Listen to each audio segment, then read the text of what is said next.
What's up, gamers? I'm Jay. Welcome to Jarithius Game Channel. On this week's episode of J&J Game Talk, we went over the Atari 2600 series. All right. So we are on number 3. Number 3. All right, so my third game, I got to apologize to John. Sorry. I lied to you about what I was choosing as my third game. I was going to choose, well, I'm not telling you what I was going to choose. I'm going to show you later. But I chose Crystal Castles.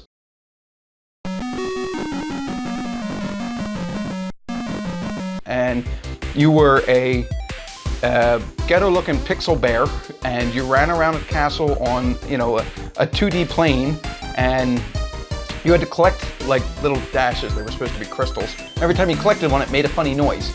And if you collected several in a row, the chime noise would change. Do do do do do do do do.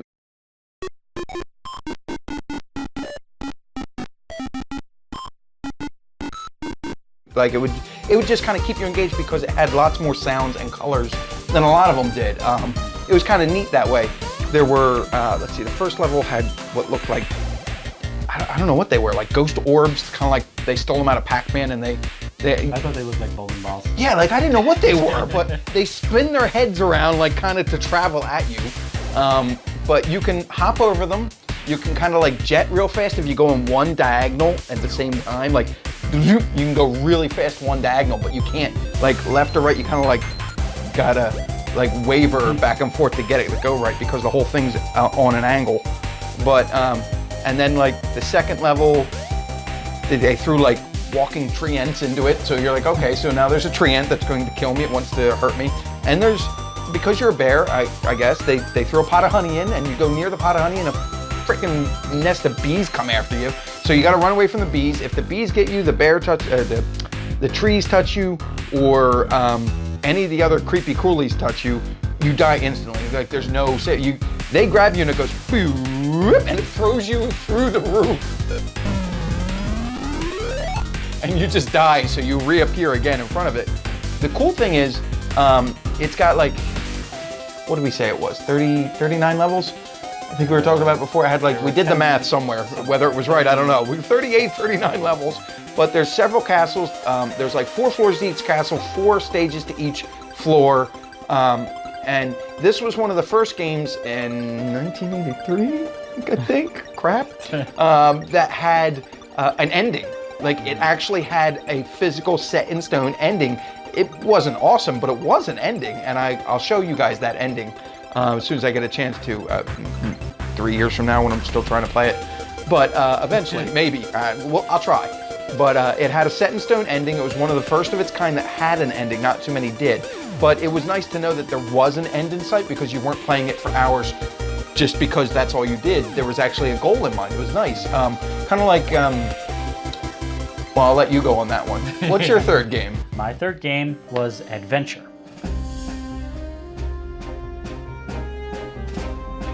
And Adventure, while it was pretty simple, I mean, all you were was a little square. Right. It was kind of a puzzle. Okay. So the goal was, there's a black castle, and inside the black castle is like a rainbow flashing chalice. Okay. Like a trophy looking thing. Get the trophy, got it. Get the trophy. The castle, your castle, is the yellow castle that you start at. Okay. Okay? So you need to get the chalice from the black castle and put it into the yellow castle. Right. And then you beat it. Okay. Okay? Sounds simple. It wasn't too bad. Okay. Well, stage 1 was pretty good. Okay. There's 2 dragons that can eat you. Fun. Okay. They look like ducks. They were really weird. Here I come. He's going to eat me. I don't know. Okay. Yeah. So yeah. So the ducks fly at you, breathe fire. Got it. Okay. They don't even fly. Okay. They move via screen at you. They're just kind of like. Okay. So yeah, there were 2 in stage 1. There was only two dragons that could eat you. Okay.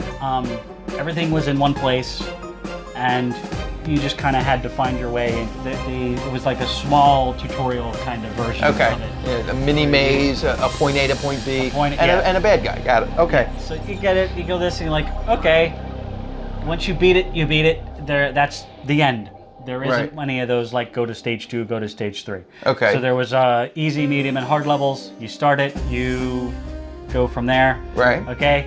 So on stage 2, they add more area for you to explore. Okay, so you got a couple more squares left or right, because they all worked like Zelda Yep. did. You went up a square, you went down a square, you went left a square. Yep.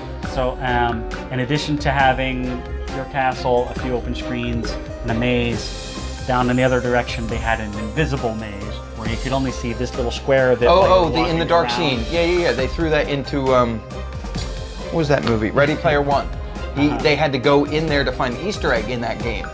If you wander around in the dark long enough, you can find like a little dot. It's like a key. You bring that key back to the castle in the movie, and that gives you the Easter egg. And the Easter egg was just the programmer listed his name. And that the companies didn't want anybody to know who the programmers were, so they weren't allowed to do that. So he created the first Easter egg in that game, in video games. Right. All right, so that was stage 2. So stage 2, they added another dragon. Now Okay. There's 3 dragons. 3 dragons. They also added quack. an annoying black bat. Okay, the black bat. Okay?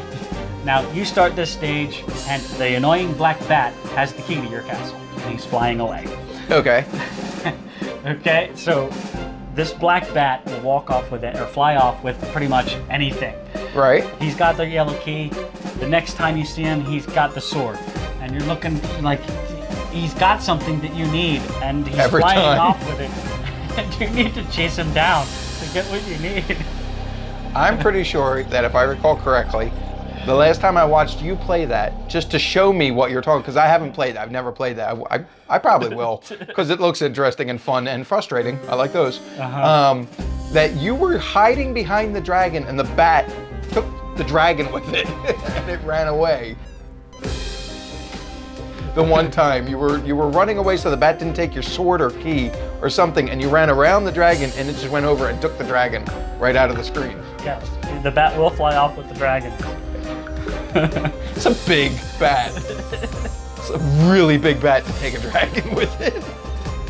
And then, and so that added a bit of, challenge to it. Right, it's not as simple. You always have to be on your toes Things now, are- and you're yeah. looking for things that keep moving. They're moving around, Why? and you still have to get to the black castle. But now, in addition to the yellow castle and the black castle, there's a white castle at the bottom that's got other things in it. Okay. So you kind of have to go find your way around, and you finally get your way to the chalice and bring it back. Okay. So it was a big giant puzzle.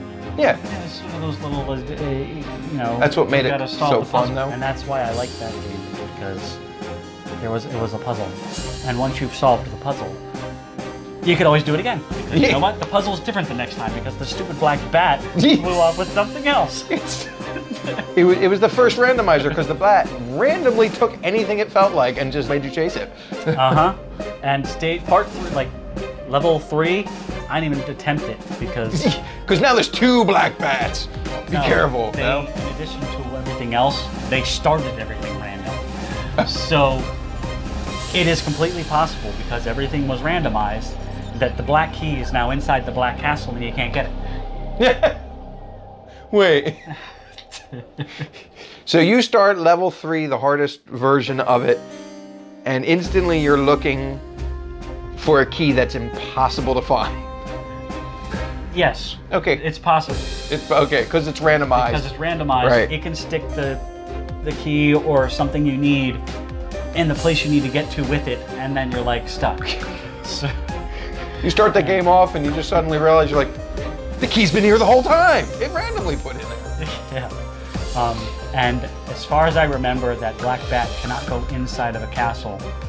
Oh, that's kind of nice. So if something you need is inside of a castle, the bat will never fly off with it. Did the bat ever take the chalice?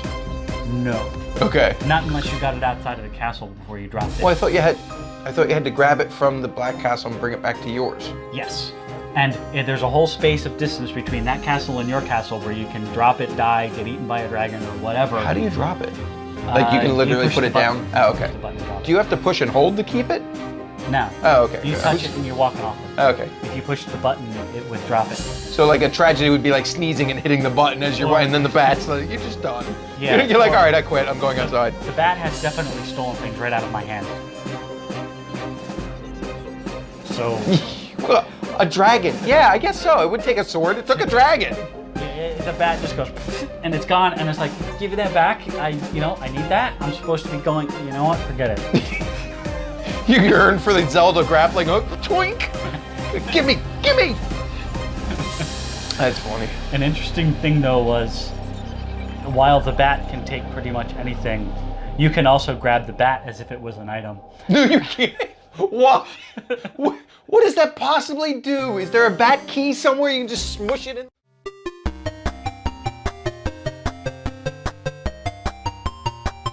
Indie. Spotlight. Indie Spotlight. This week's Indie Spotlight is on Scofflaw Games.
You'll find the link in the description. Please visit them to see what they're up to.